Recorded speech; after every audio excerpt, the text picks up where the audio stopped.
Bien, bonjour à tous. Nous sommes avec vous jusqu'à 14 heures précises. Il est déjà 35.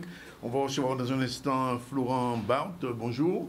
Bonjour. Il est technicien des parcours de retour à l'emploi au Conseil général. Bien sûr, Anansa Devouton sera avec nous aussi, président de l'association Ekalalomi Kalima. La chanteuse sera là. Jean-Luc Divial de retour, provisoirement. Et sa chronique et d'émission, on va faire un petit peu le point sur un certain nombre de problématiques qui se posent en ce moment. Franck Garin, initiateur du rallye Trace indienne et amérindienne après la journée du crabe du mois d'avril. Mais il y a une petite suite. Et puis notre ami aussi, Iman Choudan, est déjà là et elle va nous faire les titres de l'info. C'est parti tout de suite. Oui, bonjour à tous. J'espère que vous avez passé un bon week-end. Aujourd'hui, nous allons parler au niveau des titres de la fête des mères, puisque c'était les mamans qui étaient à l'honneur. Des opérations ont été mises en place à Morne-à-l'Eau et à Sainte-Anne, côté jardin, et à Morne-à-l'Eau, l'opération cadeau pour les mamans. Nous allons parler aussi de la biosphère à Gourbert, où d'une rencontre annuelle est organisée, ainsi que de la semaine du numérique qui débute au Crédit Agricole. Voilà, la semaine du numérique qui a commencé depuis ce matin. Alors, je vous le disais qu'on va recevoir Florent Barthes. Il est responsable, donc technicien du parcours de retour à l'emploi au Conseil général. Alors, bonjour, merci d'être avec nous. Alors, le retour à l'emploi, c'est pour les gens qui ont déjà travaillé, qui ont perdu leur poste, c'est ça? Pas du tout. Le retour à l'emploi concerne tout public. Ça peut être des personnes qui ont déjà travaillé ou pas. Oui. Donc vraiment, nous, au conseil départemental, on s'occupe de l'accompagnement des bénéficiaires du RSA. Donc que ce soit des jeunes qui n'ont pas encore travaillé, qui sont bénéficiaires du RSA, ou des personnes ayant déjà une expérience, donc ayant déjà travaillé dans un domaine. Nous sommes là pour les accompagner à retrouver en fait le chemin vers l'emploi et leur insertion sociale et professionnelle au sein de la société. Alors, j'imagine, moi, par exemple, je veux retourner à l'emploi. J'ai été salarié en emploi, puis j'ai été licencié, mon entreprise s'est fermée. Comment ça va se passer concrètement? Qu'est-ce qui va se passer? Au sein du conseil départemental de la Guadeloupe, nous avons en fait un panel de dispositifs pour accompagner les bénéficiaires du RSA en fonction de leur situation. Donc, tout dépend de la situation. Nous proposons un dispositif adapté afin de les amener vraiment à une redynamisation et leur insertion vraiment au sein d'un emploi durable. Oui, alors ça se passe de façon individuelle, j'imagine. Alors il y a une rencontre avec vos services et une prise en compte de la problématique posée. Donc comment ça se passe au niveau du conseil départemental? Nous avons 50 antennes réparties sur le territoire en fonction des communautés d'agglomération. Et il y a des référents en insertion, donc connus plus sur le nom des conseillers en insertion professionnelle également. Donc on les accueille, on les écoute, on analyse leurs demandes et on les propose en fait des solutions d'insertion adaptées à leurs besoins et à leur situation bien sûr. Alors ça veut dire qu'il y a un contact qui doit être pris individuellement? Voilà, donc il y a un contact individuellement lors d'un entretien individuel et qui est confidentiel où nous analysons la situation en profondeur en fait des bénéficiaires pour proposer les dispositifs que nous avons à les proposer pour favoriser bien sûr cette démarche d'insertion et les accompagner au mieux dans leur dynamique d'insertion. Et je pose quand même la question, et en général, ça aboutit à quoi concrètement? C'est-à-dire que le gars ou la fille ou la femme qui veut retourner à l'emploi, qui avait peut-être le RSA, quand elle a fait la première rencontre, il ou elle a fait la première rencontre, et la suite, c'est quoi? Donc il y a des entretiens en fait de suivi. Donc un premier entretien pour analyser la situation de cette personne et regarder quel plan d'action qu'on pourrait mettre en place pour accompagner cette personne. Et par la suite, nous proposons des entretiens de manière individuelle toujours et régulière. Et après, bien sûr, nous accompagnons à travers nos dispositifs que nous avons au sein du conseil départemental. Et nous n'hésitons pas non plus à mobiliser les dispositifs des autres acteurs de l'insertion pour permettre à ces personnes en démarche d'insertion d'avoir des solutions adaptées à leurs demandes. Alors, il y a un rapport avec le Pôle emploi ou avec la mission locale? Nous avons des rapports avec les acteurs de l'insertion, donc pas forcément que la mission locale ou le Pôle emploi, nous avons aussi le conseil régional à nos côtés également, tant le Pôle emploi pour les demandeurs d'emploi, tant la mission locale pour les jeunes de moins de 26 ans, et bien sûr le conseil régional, tout comme nous, conseil départemental pour accompagner ce public en fait en démarche d'insertion. Alors, si on peut faire comme ça... un bilan, mais enfin, un petit rétro, on va dire un petit panel un petit peu sur ce dispositif. Ça a permis en 2022 des gens de retrouver de l'emploi. Il y a des chiffres qui sont sortis. Bien sûr, au niveau du conseil départemental, donc au niveau de l'accompagnement, au niveau des chiffres, je ne pourrais pas vous communiquer des chiffres précises, mais nous savons en fait, rien qu'avec la plateforme Job 971, où c'est une nouvelle plateforme qui a été lancée en 2019 à l'initiative du conseil départemental, nous avons pu mettre en relation des employeurs du territoire avec des bénéficiaires en fonction bien sûr de leur adresse et de leurs ambitions professionnelles, pour permettre leur insertion durable, et ça a très bien fonctionné, ça fonctionne très bien jusqu'à maintenant. Nous avons lancé il y a quelques années maintenant ce qu'on appelle les Bika Jobs. En gros, c'est des formats de job dating où nous allons dans les territoires, nous allons vers la population pour les accompagner en fait à s'inscrire sur cette plateforme, découvrir la plateforme, mais également découvrir surtout l'offre d'insertion disponible sur le territoire afin de les mobiliser pour favoriser leur insertion. Alors, la première démarche, c'est d'abord aller sur Job 971, cliquer dessus, s'inscrire, c'est ça? Voilà, donc c'est une plateforme dématérialisée en fait qui propose la mise en avant des offres d'emploi présentes sur le territoire et le profil des bénéficiaires en tant que candidats. Ils peuvent candidater et ça permet de rapprocher l'offre et la demande entre le demandeur d'emploi, le bénéficiaire demandeur d'emploi et les employeurs du territoire. Oui. Et ça se fait sous forme de job dating, c'est ça? Voilà, on a organisé les formats job dating, c'est vraiment pour promouvoir cette plateforme qui existe depuis 2019. Et à travers des job dating où nous invitons des employeurs à nous rejoindre, nous invitons d'autres acteurs de l'insertion à nous rejoindre pour découvrir l'offre d'insertion disponible sur le territoire. Car Job 971 ne s'arrête pas qu'à des emplois, ça s'arrête aussi sur les offres d'insertion disponibles. Donc on a la formation également, on a les ateliers parcours d'insertion qui sont des ateliers de dynamisation professionnelle. Globalement, quel est le profil des personnes qui sont concernées par ce dispositif? Tout bénéficiaire du RSA. Ah, uniquement? Voilà. Oui. Au niveau de Job, c'est tous les Alors, bénéficiaires il faut d'abord être bénéficiaire du RSA. Voilà. Ouais. En sachant que le RSA, c'est une situation provisoire. C'est une situation provisoire et d'où cette plateforme a été mise en place pour les encourager et les amener à retrouver un emploi. Donc, c'est un tremplin vers l'insertion durable. Oui. Et combien de, j'ai envie de dire, de lieux de rencontres existent-ils sur le territoire? Cette année, nous avons eu 19 lieux. Donc, nous sommes au milieu de l'année. Nous avons déjà réalisé environ 10. Il nous reste 9 Bika Jobs à tenir sur le territoire, l'ensemble du territoire, pour rencontrer la population et promouvoir l'offre d'insertion. Je pose toujours la question, prévue aussi pour les îles du Sud, c'est-à-dire Marie-Galante, Desirade-les-Saintes.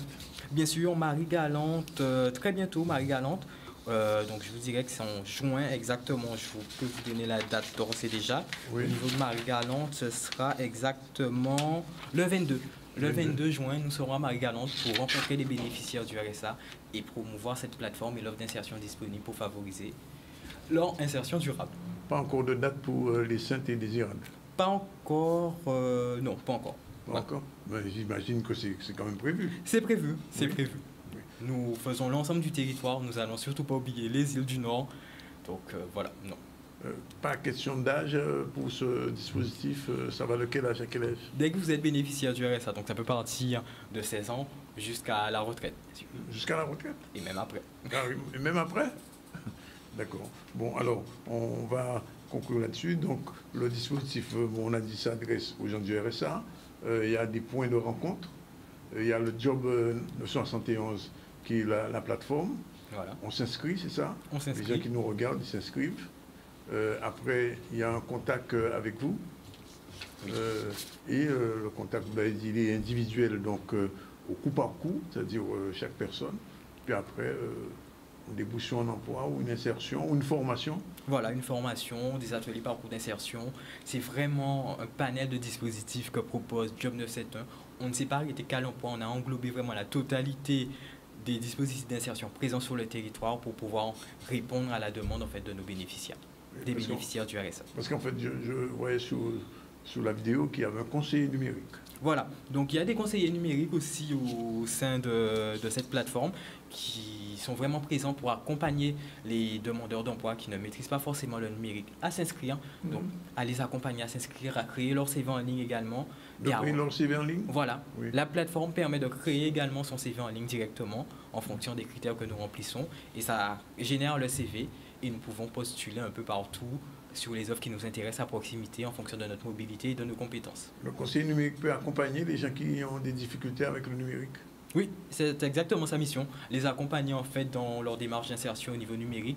Donc ceux qui ont des des frais en fait avec l'usage de l'outil numérique. Ils sont là pour les accompagner au quotidien au sein des antennes locales d'insertion. Alors, le point d'ancrage, c'est le job 71.fr, c'est ça? Job 97.1, exactement. 97.1, oui, .fr. Et donc, c'est à partir de ça qu'on peut accéder à la plateforme et aux formations et à l'insertion qui est prévue. Exactement, donc on peut se connecter directement sur www.job971.fr, découvrir l'offre d'insertion disponible, s'inscrire sur la plateforme pour être à jour en fait, de ne pas louper d'informations ou de nouvelles formations, ou de nouveaux dispositifs et s'inscrire au dispositif. Et il faut surtout être quand même... être accompagné au quotidien par des conseillers numériques mais des surtout, référents. être, on veut dire, allocataire du RSA. Et être allocataire du RSA, bien sûr, pour se tremplin vers l'emploi. Bien. Je vous remercie pour ces informations qui étaient nécessaires. Et donc, il y a un téléphone peut-être, non? Le numéro de téléphone, bien sûr, c'est le 0690 35 06 19, ou sinon, je vous invite à consulter l'annuaire des antennes locales d'insertion. Oui. Donc, dans chaque point de rencontre. Dans chaque point de rencontre, voilà. Voilà. Tout est dit. Voilà, merci. On va commencer tout de suite à effeuiller un petit peu d'informations. Le lancement aujourd'hui, ce matin, de la semaine du numérique au Crédit Agricole aux Abîmes. On avait reçu la semaine dernière, on se souvient, Kenny Chamougon qui nous parlait de cette semaine du numérique qui était un moyen justement pour permettre à des chefs d'entreprise et des entrepreneurs de faire un petit peu le bilan. On regarde un peu ce reportage de Maxime Morel. C'est parti. La place du numérique aujourd'hui, ça a été longtemps un secteur très, je dirais, à la mode où on voulait y travailler parce que ça faisait tendance d'y être.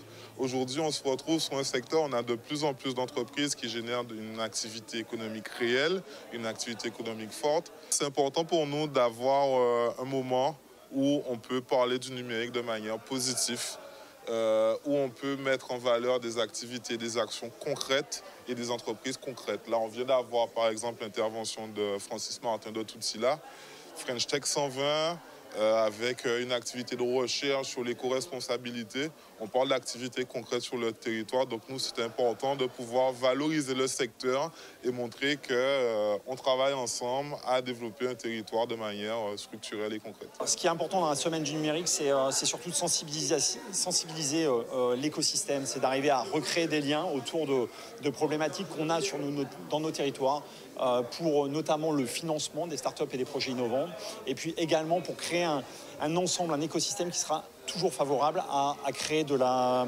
valeur et à créer des emplois. Demain, autour de la cybersécurité, un vrai sujet où beaucoup d'acteurs se font pirater ces derniers temps. On l'a vu encore avec d'autres collectivités il n'y a pas longtemps. Les derniers événements qui ont eu lieu sur notre territoire, également en Martinique récemment, nous prouvent qu'on est vraiment concerné par ces questions de cybersécurité. Donc c'est vraiment fondamental de participer à ce type d'événement-là parce que la sécurité, c'est quelque chose de transverse. Il faut absolument que chaque chef d'entreprise, chaque porteur de projet puisse l'intégrer dans ce qu'il met en place. Le numérique est complètement ancré maintenant, et dans les entreprises et dans les administrations. Si vous n'avez pas de numérique pour votre activité, comme un tas d'autres d'activités sur notre territoire, on ne peut pas travailler. Sauf qu'on s'en rend compte en général seulement lorsque le mal est fait. Et nous, notre objectif, c'est d'aider tout simplement à ce que l'on puisse anticiper les choses. Je pense qu'aujourd'hui, tout le travail qui a été fait au cours de ces 4 dernières années, notamment par la cellule innovation du MEDEF, joue pleinement son rôle et arrive à créer un écosystème qui est super favorable. Voilà, je vous rappelle que mercredi se déroulera au Conseil général à Basse-Terre, au Palais, donc le congrès des élus. Ce congrès aura pour mission de statuer, enfin en tout cas de faire avancer le débat sur changement statutaire ou évolution. Enfin bref, on verra puisque cette fois-ci les maires sont prévus, les conseillers généraux et aussi les parlementaires sont tous là. Il y aura donc une grande discussion. Nous avons eu déjà ici quelques échos de cette manifestation. Et donc, Olivier Félix et Michel Depape sont allés dans les rues poser la question aux Guadeloupéens, leur posant la question à savoir est-ce qu'ils étaient pour ou contre la fusion entre la région et le Conseil général. La réponse dans ce micro-trottoir. C'est parti.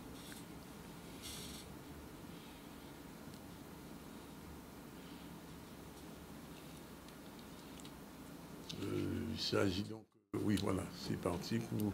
Depuis que la loi de décentralisation qui avait été prise par le fer, j'ai toujours été pour. Et j'ai toujours trouvé qu'à cette époque, c'était une erreur d'avoir deux institutions. Je n'ai pas étudié ce truc-là du tout. Je n'ai pas étudié, je ne me suis pas penché là-dessus. Je ne veux pas vous donner de fausses réponses. J'ai entendu parler, mais non, j'ai pas... Je serais plus pour qu'il y ait une seule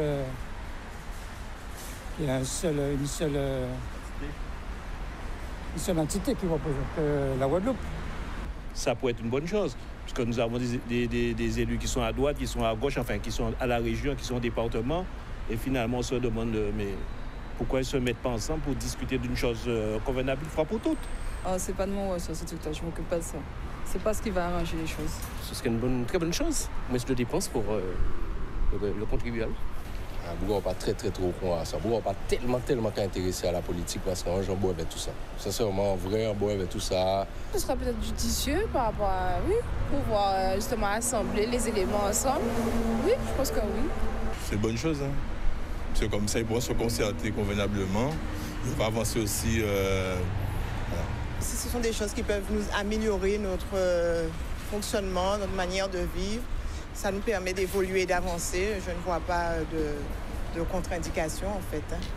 Alors, je rappelle quand même que ce congrès des élus, même s'il prend la disposition, il prend la finalité de créer une assemblée unique, il faudra quand même soumettre ce choix au gouvernement français. C'est le gouvernement français qui, en dernière analyse, prendra une disposition.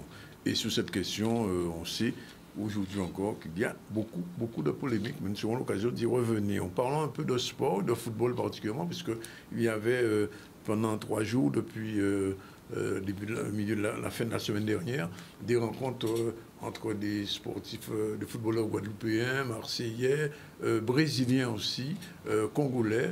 Et donc, samedi s'est déroulée la finale de cette manifestation des U16. C'est un reportage... c'est un sujet qu'il faut voir et savoir un peu l'état même de notre football. Et je vous l'avais dit, on souhaiterait bien recevoir ici, pour en faire un bilan, les organisateurs de cette manifestation. Pour l'instant, on revient sur la finale. Le département a bien travaillé sur cette compétition et on peut s'en féliciter. Et puis le public a répondu parce qu'il y avait quand même le Brésil, il y avait les meilleurs centres de formation de France, Le Havre, Rennes. Et puis Rennes a démontré qu'actuellement ils sont pratiquement l'un des meilleurs centres de formation sur l'Hexagone. Et puis en plus, c'est un espace qui reçoit beaucoup de jeunes Guadeloupéens. Il y a le petit Rosy qui était là ce soir encore. Donc on peut s'en féliciter de cette victoire de Rennes, mais le talent brésilien était là aussi pour donner une belle ampleur à cette compétition. Ça fait plaisir de gagner à la maison parce que je suis parti en France. Ça date, je n'ai pas joué sur le terrain. Et avec l'équipe, on s'est dit qu'on devait gagner le tournoi et on l'a fait contre une équipe du Brésil qui était très compliquée à jouer, beaucoup de vices, et ça l'a fait. Très fier de mon équipe, comme je le disais précédemment. On a mis du temps à rentrer dans notre tournoi. Alors après, ça peut paraître prétentieux, mais les premiers matchs, j'ai pas été content. Pourquoi? Parce que c'était facile, trop facile même. Et mes garçons manquaient de justesse. Et à partir du moment où là, on rentre enfin dans les matchs à enjeu, j'ai reconnu mes joueurs. Et là, c'était du niveau 17 ans nationaux, ce qu'ils affrontent à chaque week-end. Et dès qu'il faut se mettre au niveau mentalement, les garçons ont répondu présent ce soir en respectant les consignes. Avec toute la violence que nous vivons en Guadeloupe en ce moment, permettre à 96 jeunes de participer à une compétition comme cela, c'est bien pour la jeunesse. Et puis, ces dimensions festives restent une dimension accessible à tout le monde, à tout jeune qui veut progresser. Et je pense que notre société en Guadeloupe a besoin de ces moments-là, ces moments où la jeunesse s'exprime, ces moments où la jeunesse a l'occasion de montrer autre chose que toute cette violence que nous vivons en Guadeloupe. Et le sport est là pour cela, et notamment le football. Alors les gagnants, bien sûr, c'est les jeunes du Stade Rennais, les petits, on va dire, des Bretons noirs, en tout cas, puisque j'ai vu la petite équipe, il n'y avait pratiquement que de petits Africains antillais, mais enfin bon, c'est des jeunes. Et du point de vue du football, c'est une bonne leçon d'expérience pour nos jeunes footballeurs, les U16, et on espère que l'année prochaine, au moins, ils vont remporter la coupe parce que les matchs ont été très disputés et quelquefois les scores étaient aussi très lourds. Il est 12h55, on prend la première pause. On se retrouve tout à l'heure avec Iman pour le retour sous l'actu et avec nos prochains invités. Je veux parler de Anansa Devouton qui sera avec nous et Kalima, je dis Kalima, pas Kalina, une chanteuse. À tout de suite. Retour sous l'actu, tout de suite je salue nos prochains invités. Anansa, bonjour. Bonjour. Et la chanteuse Kalima, bonjour. Bonjour. On va parler tout à l'heure de ce gala que vous organisez samedi prochain. Et bien sûr, le retour attendu, espéré, souhaité, voulu de monsieur Jean-Luc Divial. Bonjour. Bonjour, Otep, Mbouté, Djambo. Et salutations à tout le monde. On revient vers toi. Pour l'instant, retour sur l'actu avec Iman. Retour sur l'actu où nous parlerons des mamans encore avec une opération qui a eu lieu sur Morne-à-l'Eau, 100 cadeaux pour 100 mamans. Nous parlerons aussi de Sainte-Anne-Art, donc une manifestation qui a eu lieu autour des mamans également. Nous avons déjà parlé de la semaine du numérique qui a débuté aujourd'hui au Crédit Agricole et nous parlerons environnement, biosphère avec une visite qui a été organisée à Gourbert. Mais tout de suite, nous revenons sur le micro-trottoir, donc la deuxième partie. On vous a posé la question de qu'attendez-vous de ce congrès qui sera organisé le 7 juin. On voit la suite de l'interview avec vous. Qu'il y ait une meilleure coordination entre les actions effectivement de ces collectivités. On sait bien que les compétences sont partagées. Donc il faut effectivement réunir tout ça et unifier, qu'on puisse mieux avancer. Il y a unité, c'est pour qu'il y ait une meilleure cohésion. Et puis aussi que ça une unité guadeloupéenne. On aimerait avoir des gens qui s'occupent vraiment des problèmes comme l'approvisionnement en eau, etc., d'avoir des vrais... Hein. Ça ne sert à rien d'accumuler des gens dans des bureaux et qui ne servent à rien entre nous. Hein. Qu'un travail collectif se fasse convenablement, au lieu d'être séparés, l'un est à droite, l'autre est à gauche, pour dire la même chose apparemment. Les gens qui puissent travailler ensemble, c'est déjà pas mal. C'est déjà un bon début. Un bon début, à mon avis. Pour aider la jeunesse, c'est une top, c'est pour 4 canons là, c'est emmerdant, ça, c'est embêtant. Gars, moi, j'ai passé à la retraite et il n'y a pas qu'à embaucher. C'est embêtant. La qualité de vie, l'environnement des Antillais, c'est surtout ça. Donc voilà. Qui donne aux jeunes la possibilité de développer plus d'entreprises, puisque bien souvent on nous dit qu'on a la possibilité d'avoir l'argent, mais on ne fait rien pour nous. Voilà. S'ils pouvaient fusionner pour que nous ayons des routes plus ou moins confortables et avoir de l'eau, moi c'est le plus important. Visiblement, les Guadeloupéens ne sont pas encore totalement en axe avec ce que tu fais. On aura l'occasion d'en reparler après le 7. Pour l'instant, on va recevoir la présidente de l'association Ikaya Lomi. Bonjour. Bonjour. Elle s'appelle Anansa Devouton. C'est Anansa. Vous organisez avec un gala. Ce sera le samedi 10 juin. Alors, 2 petits mots quand même sur l'association. Ikaya Lomi, c'est la première fois que j'entends ce nom-là. Donc, on a envie de savoir qu'est-ce que ça signifie tout ça. Alors, Ikaya Lomi signifie, alors c'est dégroupé en 2 mots. Alors, Ikaya Lomi vient du Zoulou, c'est une langue africaine, et le mot en fait d'origine c'est Ikaya, ça veut dire maison, foyer ou accueil. Donc du coup, on a choisi ce nom-là pour donner un ancrage à l'association et aux personnes qu'on va accompagner et à nous-mêmes. Et Lomi, c'est un mot hawaïen, d'origine hawaïenne qui parle de médecine ancestrale utilisée là-bas, qui est plus connectée à la partie spirituelle. Alors, pourquoi vous avez choisi ce nom africano-hawaïen? Alors, j'ai choisi puisque, en fait, aujourd'hui, la mission qu'on a choisie concerne toutes les violences accumulées en violences physiques ou morales, puisque, du coup, les deux se complètent parfois, plus souvent que rarement. Et, en fait, ça nous permet de pouvoir se dire qu'en fait, tout le monde est concerné. Donc, du coup, on n'a pas choisi d'utiliser un mot créole ou français. On a essayé d'ouvrir un petit peu par rapport au champ des possibles. D'accord. Alors, l'association en général, c'est votre première grande organisation? Exactement. Manifestation? Oui. Oui. Bon, et comme ça, vous avez décidé de faire un gala caritatif. Dans quelle optique vous faites ça? Alors, on a choisi de faire le gala caritatif. Donc, on a choisi un grand projet, mais en fait, c'est un projet pour présenter l'association, pour pouvoir permettre aussi aux gens de nous connaître, pour pouvoir toucher un maximum de personnes, pour qu'ils puissent savoir qu'on existe, récolter des fonds, puisque c'est le but, d'avoir plus d'adhérents aussi, et qu'on puisse avoir d'autres associations ou d'autres entreprises qui nous joignent par rapport à la mission. Alors, cette soirée, il y aura comme parrain M. Sadik. Exactement. Bien. Et la chanteuse Kalima. Alors, Kalima, bonjour. Bonjour. Je vous découvre aussi comme l'association. D'accord. Et donc, vous allez nous dire un petit peu, quelques petits mots sur votre parcours en tant que chanteuse. Oui, pourquoi pas. Mais d'abord, je vais parler aussi de l'association. Tout à fait. Déjà, je remercie Anansa parce qu'elle est rentrée en contact avec moi pour pouvoir ouvrir le gala.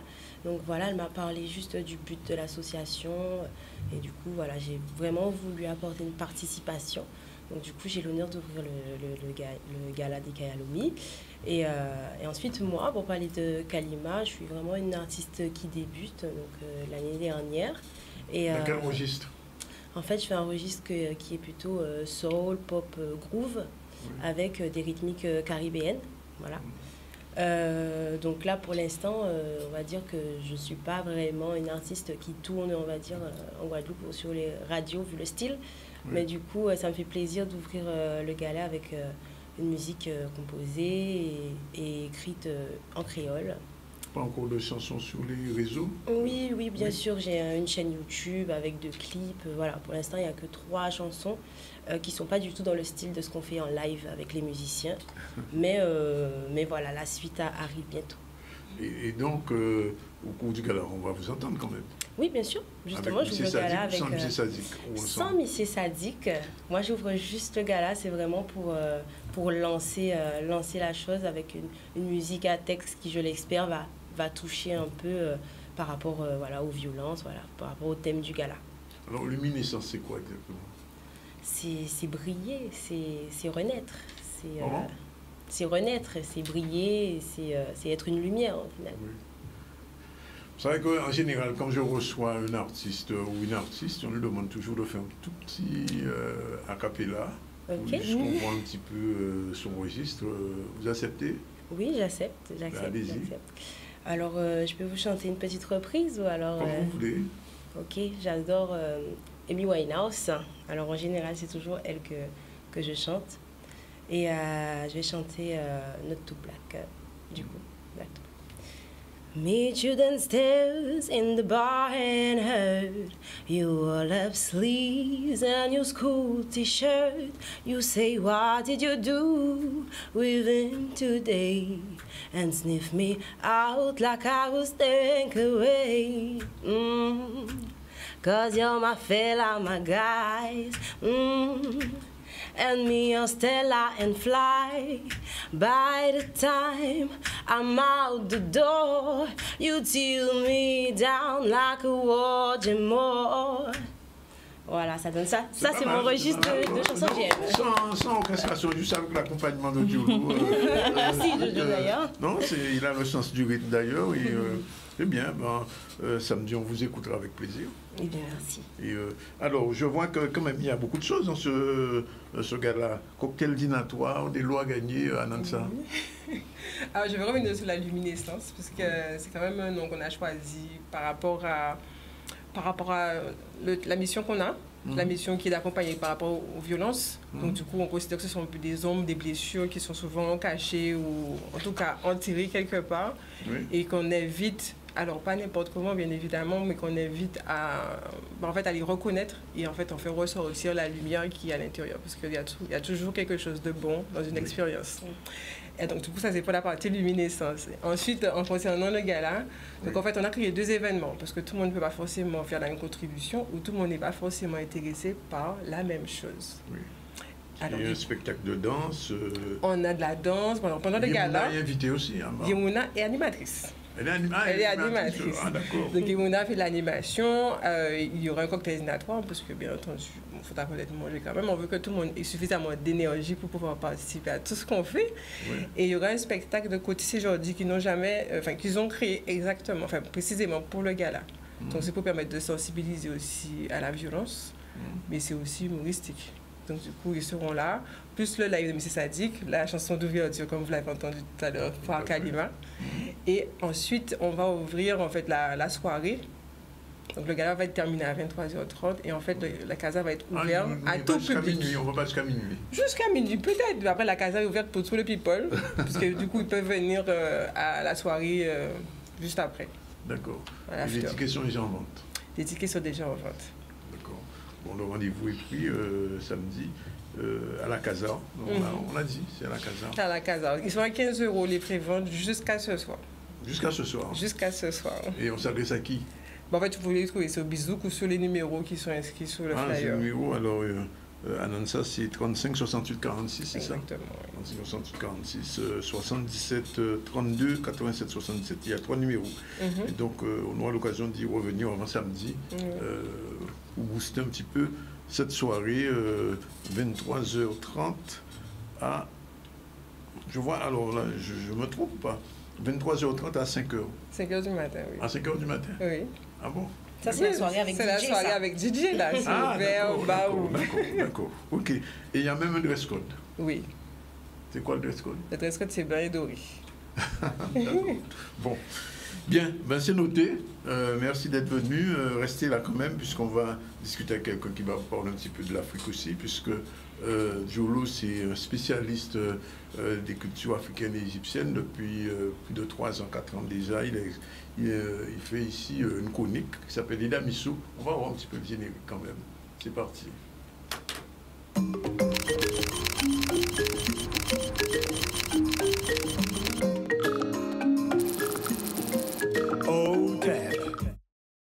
Misso, c'est un spécialiste des langues africaines. Je suis sûr qu'il a été sensible à ce que vous avez dit. Bonjour, Jolo. Bonjour, mais d'abord spécialiste de notre langue, aussi notre langue maternelle. Mais c'est un ensemble, c'est la même famille, il y a la même continuité de langue. Voilà. Alors, depuis, c'est moi qui ai beaucoup insisté pour qu'il vienne parce que je sais qu'il est en train d'écrire un ouvrage. Il a publié il y a combien, 3 ans maintenant? 6 ans. 6 ans déjà, ça fait. Ah bon, ça va passer vite. Hein. Mais oui. Oussikam 1 et le Oussikam 2, il est en chantier. Il est en chantier. Oui. Et donc, non, je n'ai pas disparu. Simplement, c'est un travail d'écriture qui demande beaucoup de recherche, qui demande aussi beaucoup de calme. Et de concentration. Voilà. Et c'est une vie de moine, oui, quasiment. Oui. Non, mais c'était un temps nécessaire pour faire mûrir tout cela, parce qu'on tient compte aussi... je tenais à prendre en compte les remarques faites à propos du premier ouvrage, de façon à avoir une écriture encore plus fluide et vraiment faire un vrai travail de pédagogie, de manière que ça soit vraiment accessible au plus grand nombre. Mais là, vraiment, on donne la touche finale concernant la recherche sur les origines de notre langue. Oui. Et après, il nous restera un tome 3 à faire, mais ça sera plus facile. Oui, mais le tome 3, c'est un dictionnaire, donc premier dictionnaire étymologique de notre langue. Alors, la grosse polémique depuis plusieurs mois, c'est bien sûr le fait que vous parlez, tu dis particulièrement, la langue dite créole. Oui. Alors, explication, parce que il y a des gens qui disent, qu'est-ce que ça veut dire la langue dite créole, puisque le point de créole, il ne pas autre chose. Bon, alors...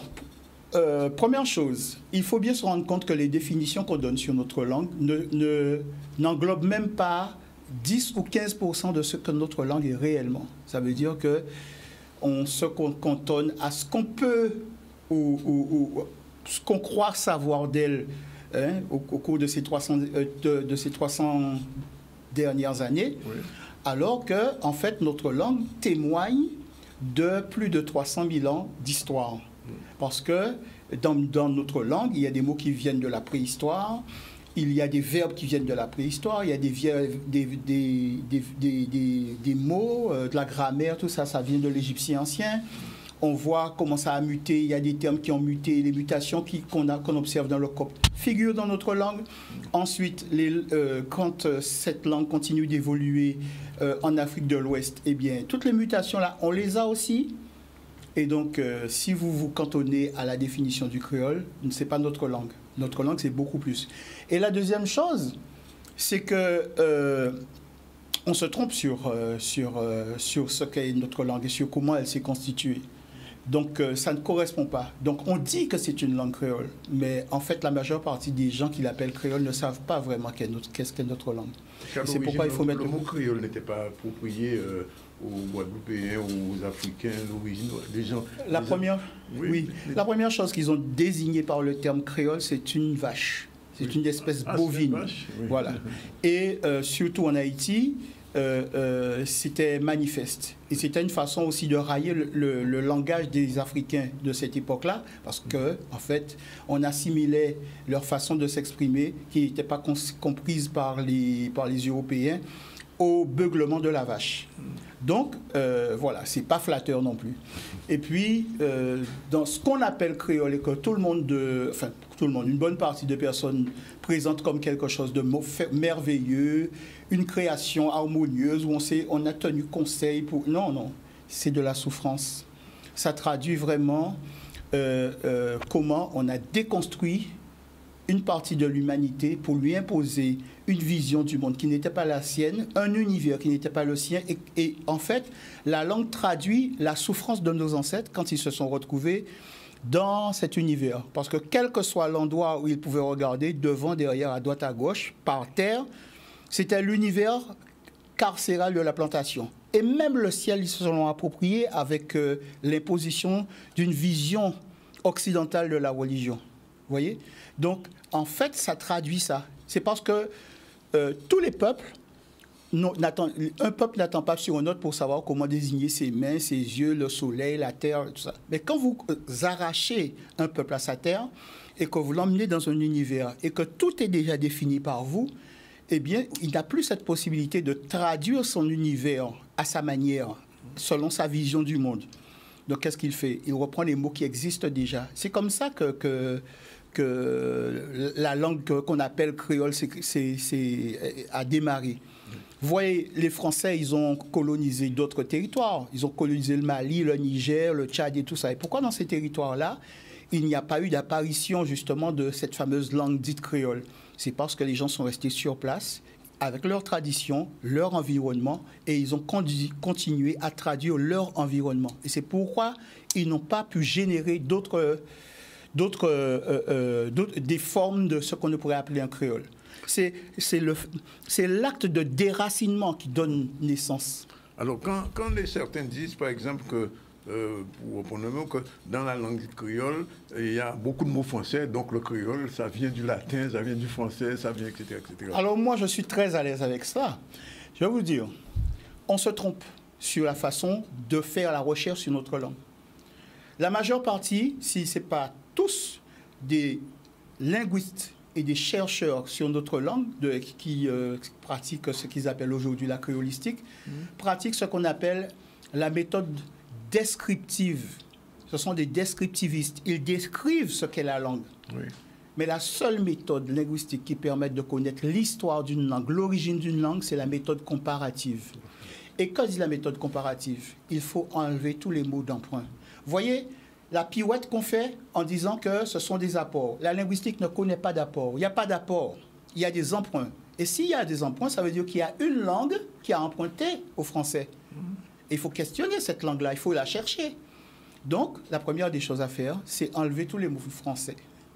Et c'est à partir de ce moment-là, quand vous enlevez les mots français, que vous retrouvez l'essence de la langue. Généralement, quand on fait ce type de travail sur une langue donnée, on a à peu près 12-13% de la langue qui nous reste. Ouais. Et sur ça, on va travailler pour reconstituer la langue à l'initiale. Et fort heureusement pour nous, ce qui nous reste de la langue dépasse les 40%. Donc c'est pour vous dire que l'échantillon, il est vraiment solide. Alors, je vais donner un autre exemple plus concret. Je me souviens avoir reçu ici, je crois qu'elle était camerounaise ou congolaise. Congolaise qui ne parlait pas du tout le créole. Elle parlait la langue de son pays natal.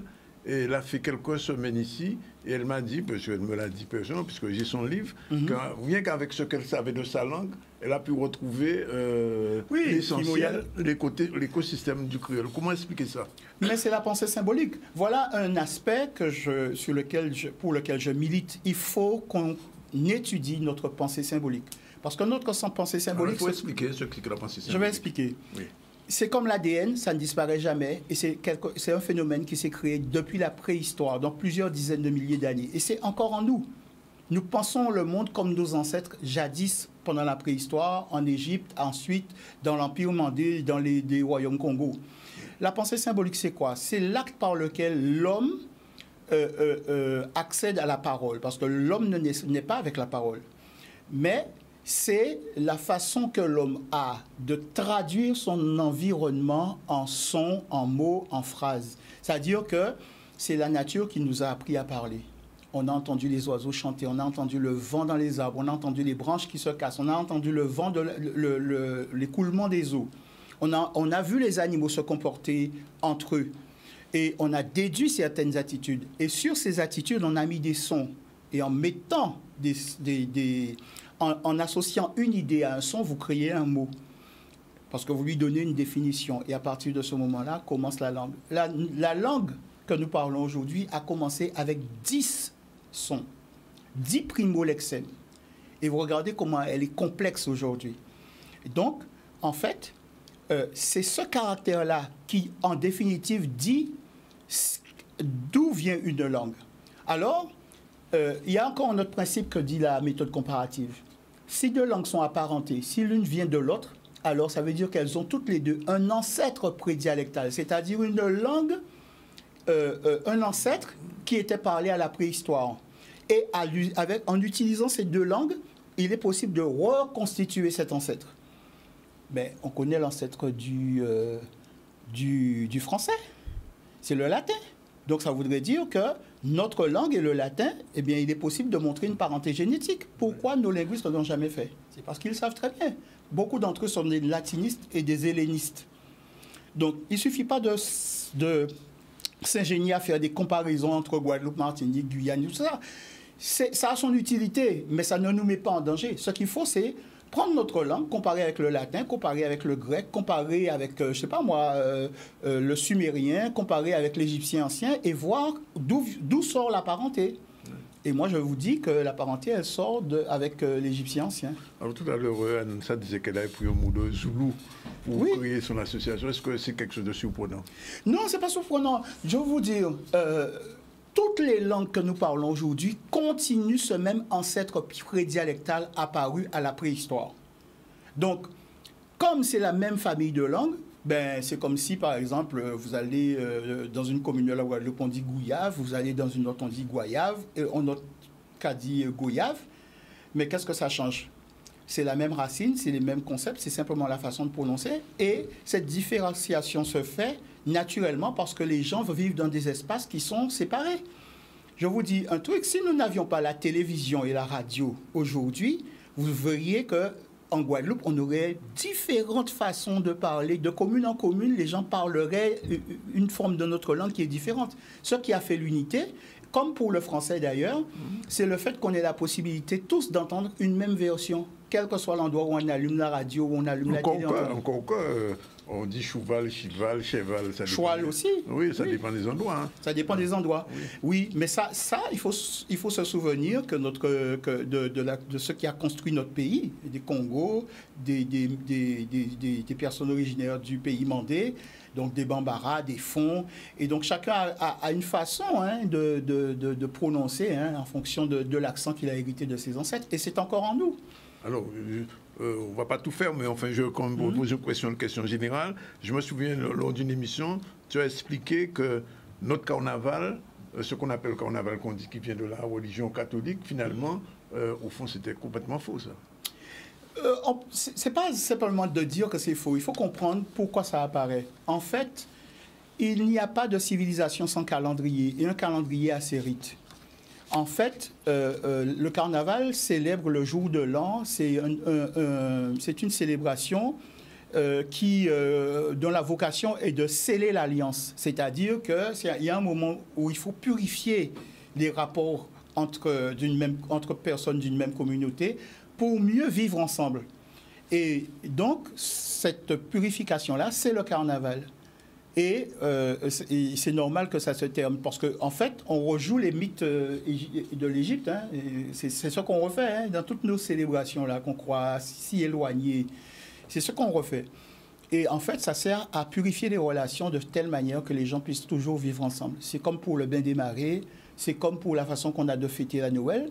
Beaucoup des éléments que vous retrouvez dans le Noël chrétien viennent d'Égypte.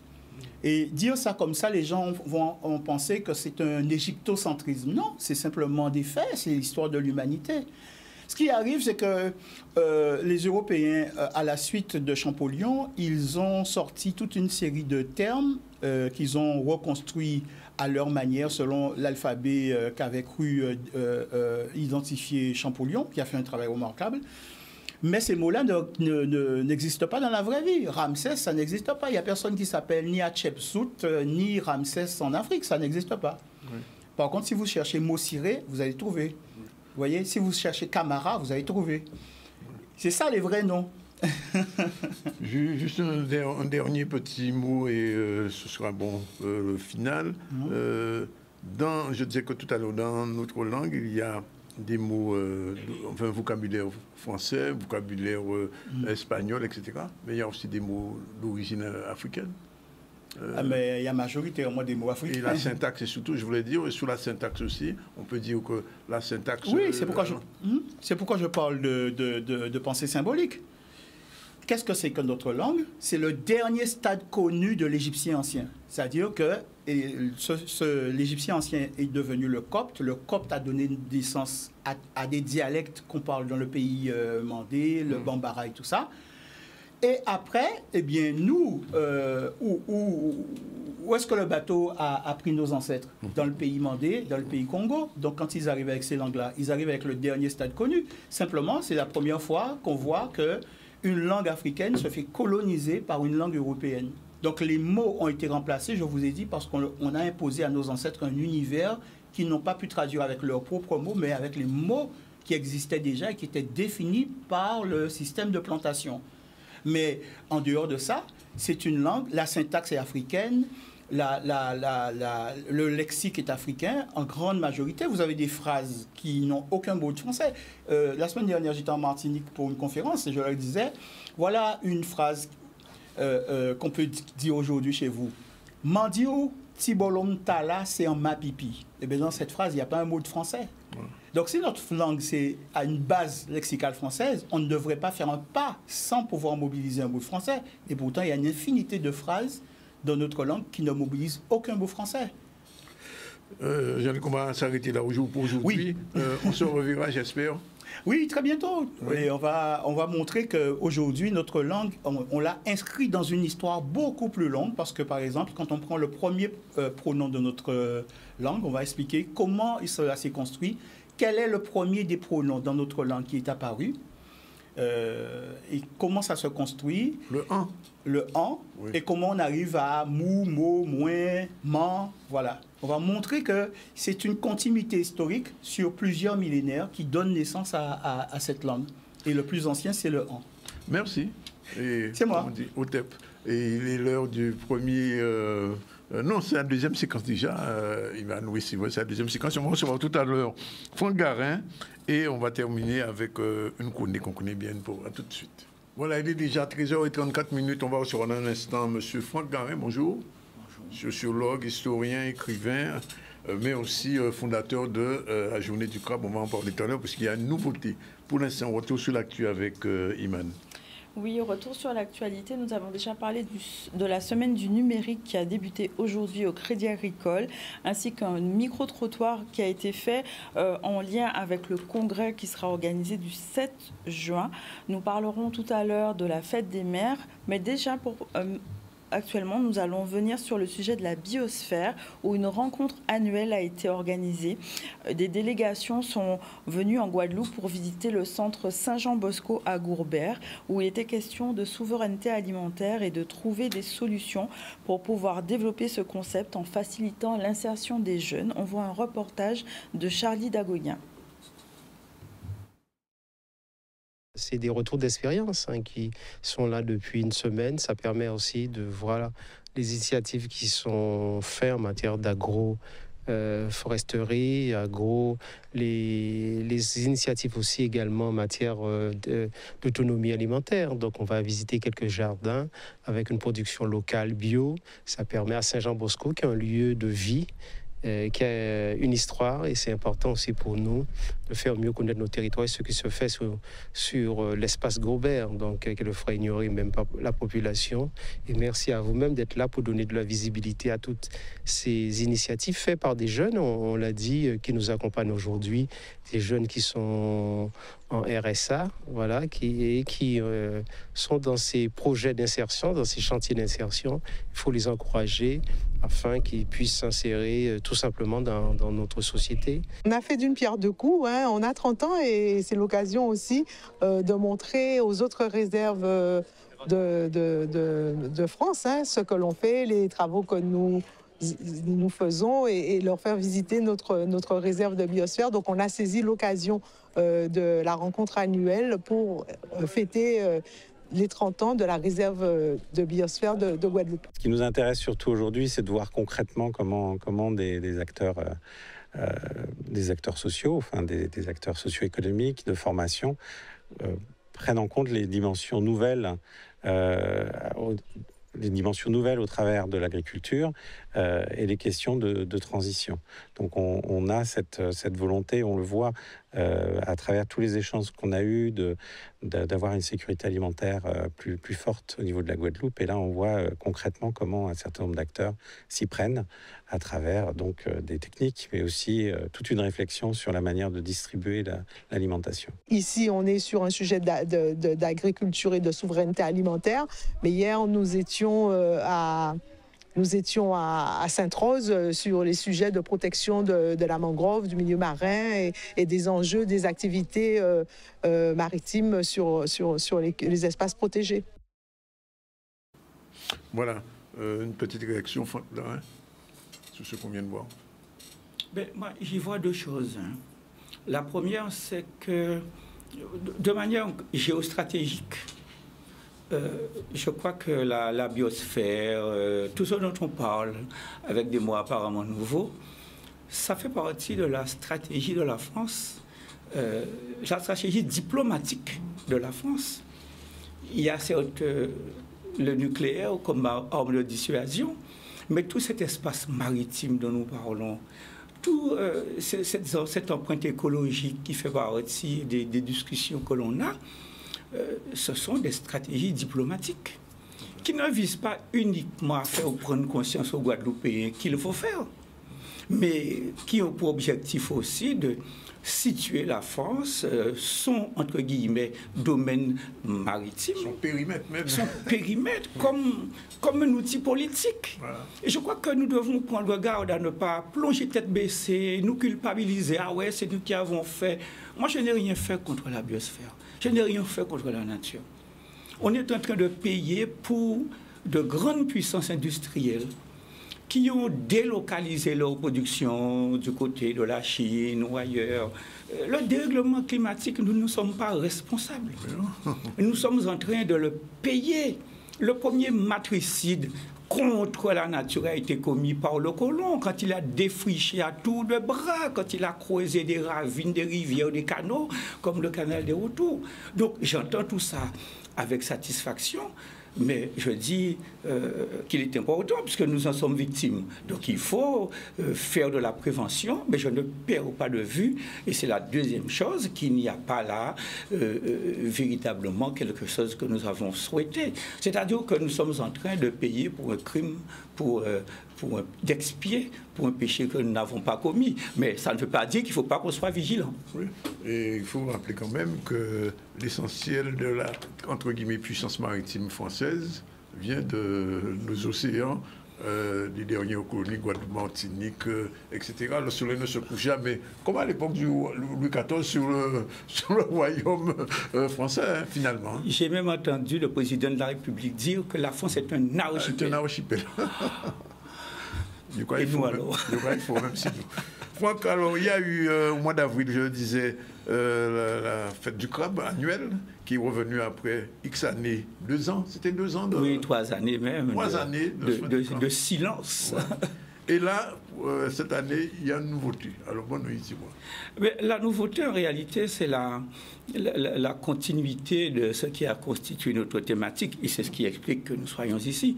Le thème de l'édition 2023, c'était Caribéen d'abord.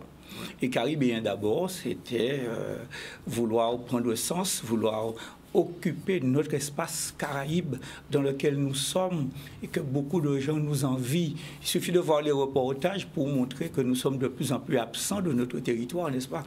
Et donc, il faut que nous prenions conscience, et quand je dis ça, ce n'est pas une injonction, mais c'est une nécessité, c'est une question de bon sens, que la Guadeloupe, bien, elle est la concrétion des cultures amérindiennes, africaines, indienne, européenne.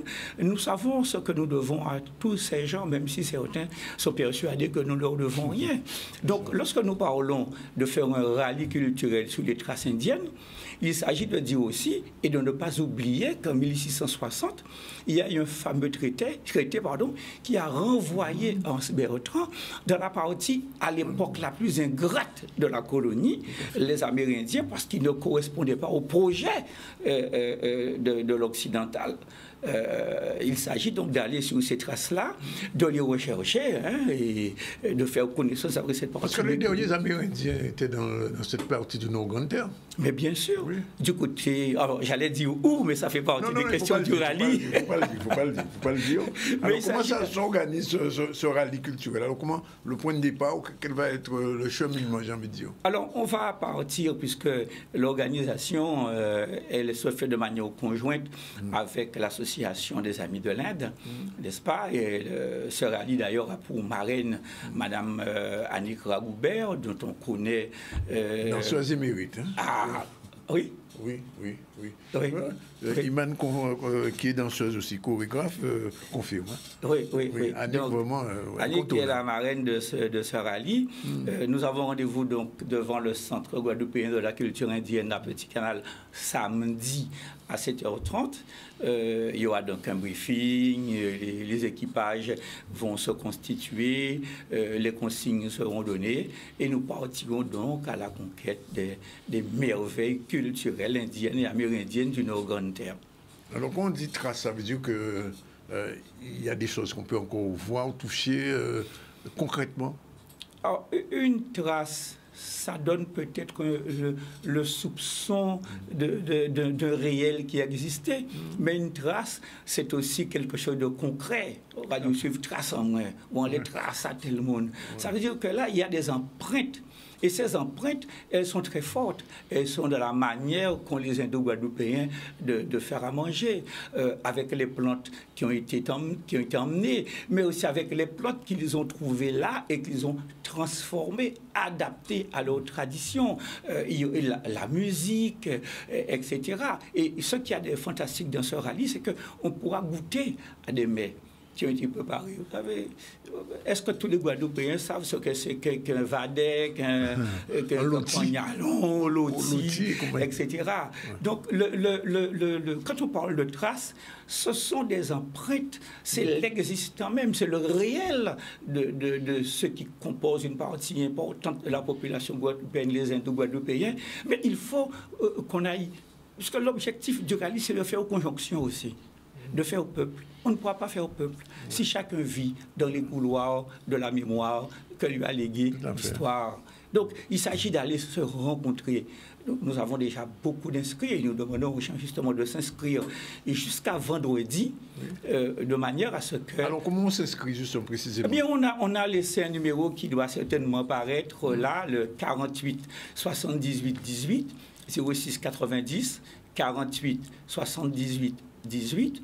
Donc, de façon très pratique, le rallye se fait donc en voiture automobile, des équipages de 4. Il n'y a pas de vainqueur, ce n'est pas ça l'objectif. Bien évidemment, il y aura un classement parce que des questions seront posées, des visites seront faites. Il faudra écouter aussi parce que les exposés seront faits sur l'origine des temples. Là, je suis en train de trop en dire là. Justement, il ne faut pas trop en dire là, parce que sinon, c'est on qui gagner. Il faut gagner sans même forcer. Voilà. Mais l'idée, c'est vraiment d'aller vers cette Guadeloupe-là, dont on n'entend pas tout le temps parler, et qui semble depuis quelque temps véritablement s'ouvrir à la curiosité, puisqu'on parle du nous, ce fameux nous qui revient dans nos slogans. S'agit-il uniquement de ceux dont les parents sont sortis de l'Afrique, etc. Mais le nous, c'est la concrétion de toutes ces choses-là. Et si nous voulons aujourd'hui, parce que c'est ça l'enjeu, on parle de faire un nouveau statut, d'évolution institutionnelle, il faut qu'on se prépare à gouverner la Guadeloupe. Tout à fait. Voilà, et pour gouverner la Guadeloupe, il faut que nous maîtrisions notre histoire, il faut que les traces apparemment anodines soient de vraies empreintes qui nous déterminent à nous prendre en charge. C'est la place de l'histoire et de la culture. Alors, inscription donc jusqu'au 6 ? Mais jusqu'au 8 avril. Jusqu'à vendredi. Le 8, c'est jeudi, mais on ira jusqu'à vendredi. Jusqu'à vendredi. Voilà. Et il suffit de le faire au numéro dont je rappelle un petit peu. 40 78. 48 78 18. Donc, rallye culturel, traces indiennes et amérindiennes d'une organe terre, organisé bien évidemment par toute l'équipe de la fête du crabe, mais aussi, surtout, avec l'ingénierie de l'association guadeloupéenne des Amis de l'Inde. Merci Franck. Tout de suite, on se retourne vers Iman.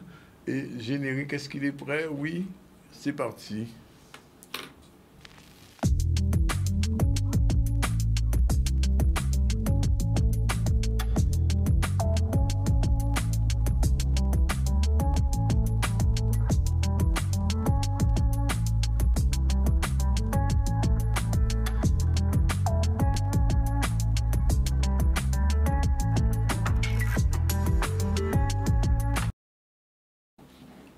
Voilà, on redécouvre Iman phase 2. Et là, c'est la chroniqueuse spécialisée en auto-hypnose, je précise.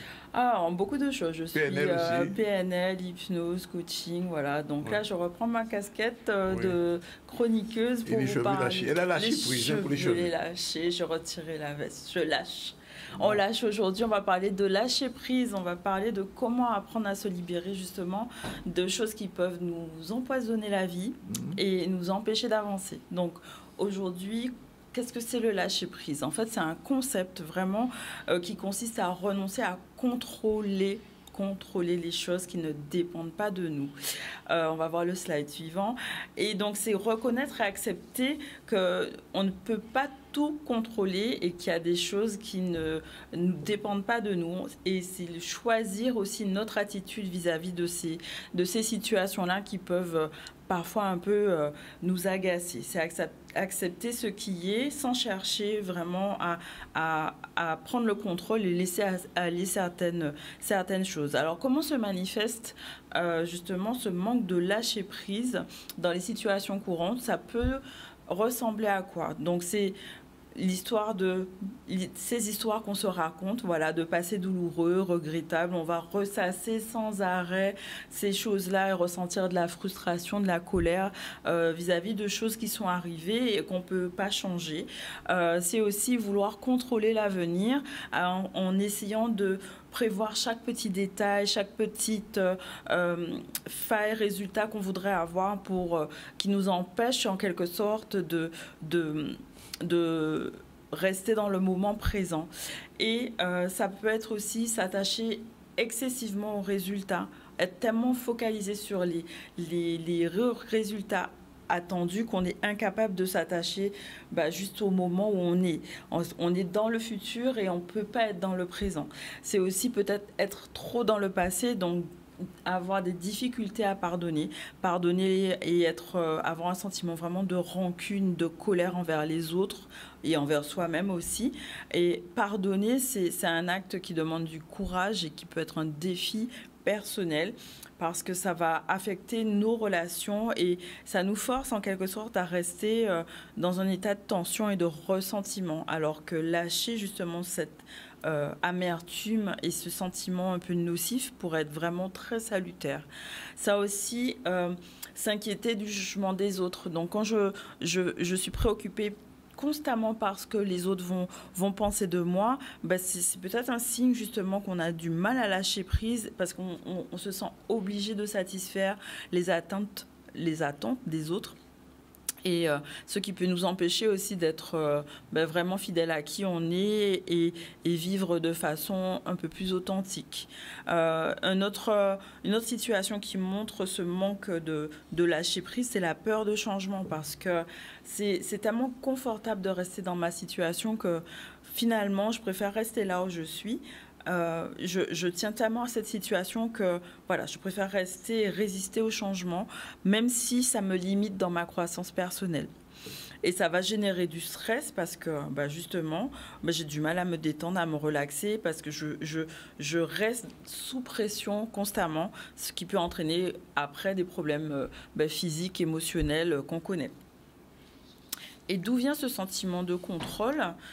C'est lié à des origines qui sont diverses. La peur de l'inconnu, la peur le besoin de sécurité. J'ai vraiment besoin de me sentir protégée, en sécurité, en ayant le contrôle des situations. On va chercher à minimiser vraiment les risques et à se prévenir soi-même d'éventuels dangers, d'échecs. C'est la peur de l'échec aussi.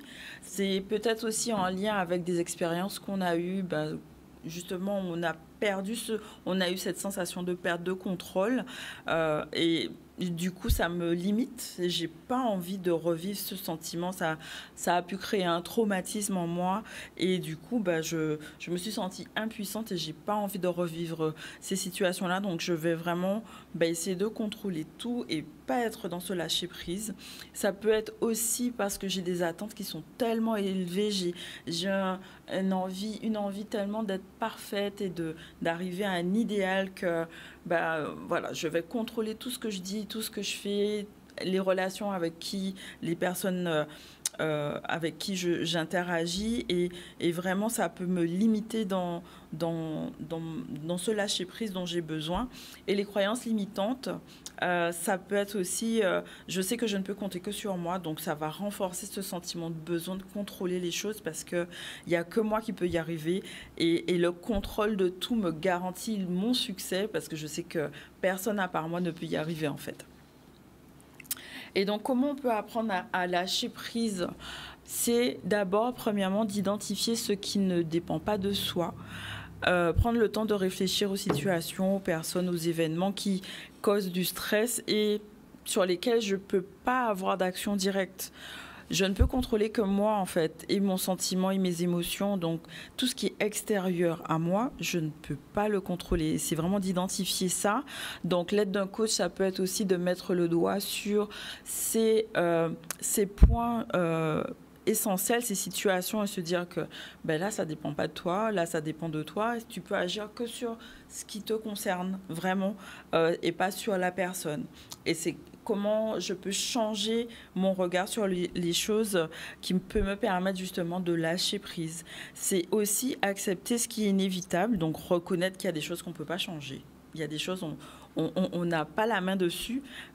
Et c'est accepter que résister plutôt sur ces réalités va nous empêcher d'avancer. C'est avoir aussi le contrôle sur ses pensées et sur ses actions. Parce que, voilà, il y a des choses qui sont indépendante de notre volonté. C'est là où peut-être l'hypnose peut être intéressante parce que justement, on peut lâcher cette pression qu'on se met personnelle, quoi. En troisième position, on peut changer ses perspectives et essayer de voir les situations actuelles sous un autre angle.